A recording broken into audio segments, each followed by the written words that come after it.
السلام علیکم فرینڈس، میں ہوں عامر رضا اور آپ دیکھ رہے ہیں میرا YouTube channel facts and information. Friends, Imran Khan کے اوپر جس طرح مقدمات بنائے جا رہے ہیں، تقریباً ان کے مقدمات کی سینچری مکمل ہونے والی ہے۔ دیکھا جائے تو ہر طرح کا مقدمہ شاید ہی کوئی قانون میں شک رہ گئی ہو جس کا مقدمہ عمران خان پہ نہیں کیا گیا، اور مختلف طریقوں سے مختلف جگہوں پہ مقدمات درج کیے گئے ہیں جن کا صرف اور صرف مقصد عمران خان کی جان کو مزید خطرے میں ڈالنا اور عمران خان کو مزید ایکسپوز کرنے کی کوشش کرنا، جو ان کے اوپر قاتلانہ حملہ ہوا پہلے بھی، اور ایک دوسرے قاتلانہ حملے کی اور قاتلانہ کوشش کی راہ ہموار کرنے کی کوشش کی جا رہی ہے، جس طرح انہیں مختلف عدالتوں میں بلا کر اور بار بار اس طرح ایکسپوز کیا جا رہا ہے۔ وہ ایک پاکستان کے مقبول ترین لیڈر ہیں اس وقت، اور ان کی جان کی حفاظت کرنا ریاست پاکستان کے اوپر فرض ہے کہ ان کی حفاظت کی جائے۔ اگر ہم یہ بھی مان لیں کہ عمران خان تحریک انصاف کے چیئرپرسن نہیں ہیں اور ایکس پرائم منسٹر تو ہیں، ایکس پرائم منسٹر کے اوپر اگر دوبارہ کوئی ایسی اٹیمپٹ ہوتی ہے یا خدا نخواستہ ان کی اسیسینیشن کی کوشش کامیاب ہوتی ہے، تو ملک کس جانب جائے گا، ملک کا کیا بنے گا؟ تو عدالتوں کو یہ بات مد نظر رکھنی چاہیے، اور جو زمینی حقائق ہیں انہیں مد نظر رکھتے ہوئے فیصلے دینے چاہیے۔ اور قانون میں اتنی گنجائش ضرور موجود ہے کہ ویڈیو لنکس کے اوپر جس قدر ٹیکنالوجی ہے ان کی بیان ریکارڈ کیا جا سکے، اور بنیادی طور پہ جو مقدمے ان کے اوپر کیے جا رہے ہیں تو ان کی عدالتوں کو بھی پتہ ہے، عدالتوں کو بھی معلوم ہے کہ ان کی کوئی اسٹینڈنگ نہیں ہے۔ یہ وہ مقدمے ہیں جو ٹوٹلی پولیٹیکل اپنے فائدے لینے کے لیے بنائے گئے ہیں۔ ہم بات کریں گے کہ ایکچوئل جو مقدمے ہیں عمران خان کے اوپر، ایک سیتا وائٹ کا، اس کی بیٹی کا جو معاملہ ہے، دوسرا فورن فنڈنگ کا، اور تیسرا جو کیس ہے وہ ہے توشہ خانہ کا۔ جہاں تک سیتا وائٹ کا کیس ہے تو وہ تقریباً 28 سال سے یہ کیس چل رہا ہے۔ یہ بات سننے میں آ رہی ہے سیتا وائٹ کی بیٹی جو ہیں، جنہیں عمران خان نے ڈینائی کیا ہے، جبکہ سیتا وائٹ نے امریکن کورٹس کے اندر یہ پروف کیا تھا کہ یہ ان کی بیٹی ہے۔ لیکن اس کیس کو بھی ٹوٹلی جو ہے وہ سیاسی مقاصد کے لیے استعمال کیا جاتا ہے۔ مختلف ادوار میں ہم نے دیکھا کہ جب بھی عمران خان کے اوپر کچھ اور نہیں ملتا، کوئی اور ایلیگیشن نہیں لگتا، تو اس کیس کو دوبارہ زندہ کرنے کی کوشش کی جاتی ہے۔ اگر امریکن کورٹس میں یہ بات اپروو ہو چکی ہے، بٹ پاکستانی کورٹس کے اندر یہ سٹینڈ نہیں کر سکے گا، کیونکہ دوسرے ممالک کے مقدمات کے فیصلے ہماری کورٹس کے اندر انہیں مثال بنا کے پیش نہیں کیا جا سکتا کہ کسی اور ملک میں اگر کسی بندے کو سزا ہوئی ہے یا کچھ ہوا ہے تو یہ ضروری نہیں کہ پاکستان کے اندر یا پوری دنیا کے اندر کسی دوسرا ملک بھی اسے اس بنا پر اپنے ملک کے اندر سزا دے۔ ہو سکتا ہے کہ اس ملک کے اندر جو قانون ہے اس کے مطابق تو سزا بنتی ہو، لیکن اپنے کسی دوسرے ملک کے اندر یہ سزا نہ بنتی ہو۔ اگر سیتا وائٹ کی جو بیٹی ہیں وہ پاکستان آتی ہیں اور وہ آ کے یہ مقدمہ کرتی ہیں کہ میں بیٹی ہوں ان کی اور یہ مجھے ایکسیپٹ نہیں کر رہے، تو تب تو جا کے اس کیس میں کچھ جان بنے گی اور کوئی بات آگے بڑھے گی۔ لیکن اگر اسی طرح اور پولیٹیکل اپنے گولز اچیو کرنے کے لیے گورنمنٹ یا کوئی بھی شخص، عمران خان بھی کیس کرتا رہے گا، تو ان کی شخصیت کے اوپر تو اٹیک ہو سکتے ہیں، لیکن اس کا کوئی پولیٹیکل فائدہ نہیں ہوگا، اور نہ ہی کوئی عدالتیں اس قسم کا فیصلہ دیں گی کہ اس بنا پہ عمران خان کو نااہل کر دیا جائے یا انہیں جیل میں ڈال دیا جائے۔ دوسرا جو کیس ہے وہ ہے فورن فنڈنگ کا۔ اگر دیکھا جائے تو عمران خان میں جو الزام لگایا جا رہا ہے فورن فنڈنگ کا، تو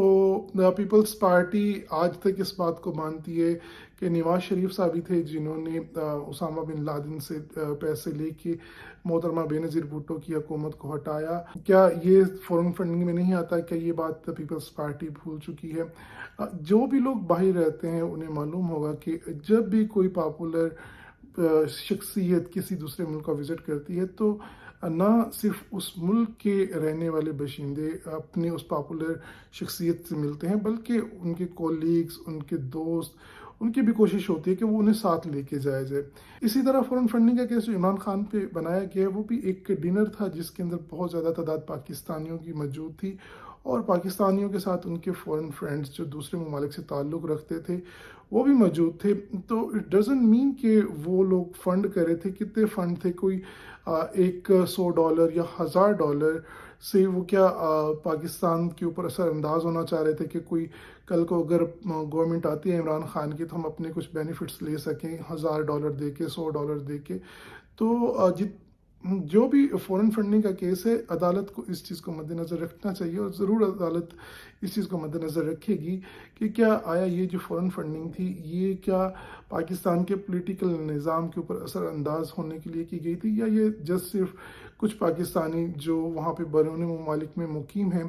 ان کے دوست احباب نے ان کے ساتھ جا کے یہ ڈنر وغیرہ اٹینڈ کیے، اور جس کی کچھ فیس تھی جو انہوں نے پے کی۔ اس کے علاوہ جو تیسرا کیس ہے وہ توشہ خانہ کا۔ توشہ خانہ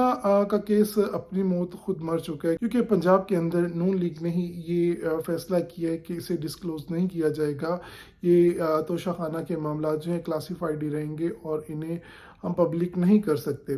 کیونکہ اس کے بینیفیشری ہر کوئی ہے، ہر کسی نے توشہ خانہ سے طوائف لیے ہیں، جنہیں بیچا بھی ہے، اپنے پاس بھی رکھا ہے۔ بہت ساری گھڑیاں مختلف لوگوں کے پاس موجود ہے، بہت سارے طوائف ایسے ہیں جو اپنے دوستوں کو گفٹ آگے کیے جاتے ہیں، انہیں بیچے جاتے ہیں۔ تو یہ کوئی پہلا معاملہ نہیں۔ تو اگر دیکھا جائے تو اوورآل جتنے بھی کیسز عمران خان پہ بنانے کی کوشش کی گئی ہے وہ کہیں پہ بھی سٹینڈ نہیں کرتے۔ دوسری طرف عمران خان پر میڈیا اپیرنس پہ ٹوٹلی پابندی لگا دی گئی ہے، اور پیمرا کی جانب سے تمام چینلز کو نوٹیفائی کیا گیا ہے کہ عمران خان کی نہ ہی لائیو نہ ہی کوئی ریکارڈڈ تقریر دکھائی جائے گی۔ تو یہ سب سے زیادہ نقصان دہ عمران خان کے لیے نہیں بلکہ ان چینلز کے لیے ہیں جن کی ریٹنگ اور جن کی ویورشپ صرف اور صرف عمران خان کی وجہ سے تھی۔ تقریباً آپ کوئی بھی چینل نکالیں کہیں پہ بھی، جب عمران خان بول رہے ہوتے ہیں تو تقریباً 90% ویورشپ عمران خان کی ہوتی ہے۔ اور آج کل جو سوشل میڈیا پلیٹ فارم جس طرح عمران خان کی پارٹی یوز کر رہی ہے، تحریک انصاف یوز کر رہی ہے، تو میرا نہیں خیال کہ عمران خان کو الیکٹرانک میڈیا کی ضرورت ہے، بلکہ الیکٹرانک میڈیا کو عمران خان کی ضرورت ہے۔ لیکن اگر ہم کمپیریزن کیا جائے کہ عمران خان یعنی توہین کی ہے ایک ریاستی ادارے کی یا ریاستی ادارے میں بیٹھے ایک شخص کی جو آن سروس ہے، تو یہ کیا ایک ہی ادارہ ہے جس پہ تنقید نہیں کی جا سکتی، یا پھر کچھ اور بھی ادارے ہیں جن پہ تنقید کرنے سے پابندیاں لگ سکتی ہیں؟ اگر خالی ایک ہی ادارہ جو فوج کا ادارہ ہے اس پہ تنقید کرنے سے منع کیا جاتا ہے اور باقی سب کو کھلی چھوٹ ہے تو پھر تو ٹھیک ہے۔ ادروائز عدلیہ بھی اتنی محترم ہے ہمارے لیے جتنے کہ فوج کا ادارہ محترم ہے۔ اگر فوج کے ادارے پہ تنقید کرنے پر عمران خان کے اوپر کیسز بن سکتے ہیں اور ان کی میڈیا اپیرنس جو ہے وہ بند کی جا سکتی ہے، تو پھر کیا جو مریم نواز شریف صاحبہ نے تقاریر میں ججز کو جو سٹنگ ججز ہیں ان کے اوپر تنقید کی، ان کی تصویریں چلائی، تو یہ کیا تو انہیں عدالت میں نہیں آئے گا؟ اس بات کی سمجھ نہیں لگتی کہ پاکستان میں اس طرح کھلم کھلا ڈبل سٹینڈرڈز کیوں ہیں کہ ایک ادارے کے اوپر اگر تنقید کی جائے تو آپ پہ پابندیاں لگیں، لیکن دوسرے ادارے پہ تنقید کی جائے تو آپ کو کھلی چھوٹ ہے، آپ جتنی مرضی اس پہ تنقید کریں، جو کچھ آپ کہنا چاہیں برا بھلا آپ کہہ سکتے ہیں، آپ کو کوئی روکنے والا نہیں ہے۔ عوام جب اس طرح کے ڈبل سٹینڈرڈز دیکھتے ہیں تو ان کے اندر ایک مایوسی پھیلتی ہے کہ کیوں کچھ لوگوں کے لیے الگ قانون ہے اور باقی لوگوں کے الگ قانون ہے۔ جب کوئی بھی سیاسی قوت پاور میں آتی ہے، سیاسی جماعت کے اقتدار میں ہوتی ہے تو اس کا ایٹیٹیوڈ ٹوٹلی مختلف ہوتا ہے، لیکن اقتدار جانے کے بعد اپوزیشن میں جب بیٹھے ہوتے ہیں تو ان کا ٹورڈز عوام ٹوٹلی رد عمل مختلف ہوتا ہے، اور میڈیا کے لیے جتنا درد دل وہ اپوزیشن میں رہ کے رکھتے ہیں، گورنمنٹ میں آنے کے بعد وہ 180 ڈگری پہ اپنے پالیسیز کو چینج کر لیتے ہیں۔ پیپلز پارٹی جو ایک بہت ہی لبرل جماعت سمجھی جاتی ہے، جو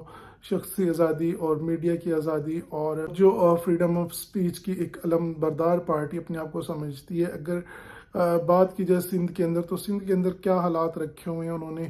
آج تک، جگیردرانہ نظام اور وہاں پہ موجود ہے جس کے اندر بولنا تو دور کی بات، آپ کو اگر شائبہ بھی ہو جائے ان لوگوں کی کہ یہ شخص ہمارے خلاف جا سکتا ہے، ہمارے خلاف بول سکتا ہے، تو اس کا زندہ رہنا مشکل ہو جاتا ہے سندھ کے اندر۔ پاکستان کے اندر جتنے بھی طاقتور ادارے ہیں، جتنی بھی سیاسی جماعتیں جو اس وقت گورنمنٹ میں ہیں،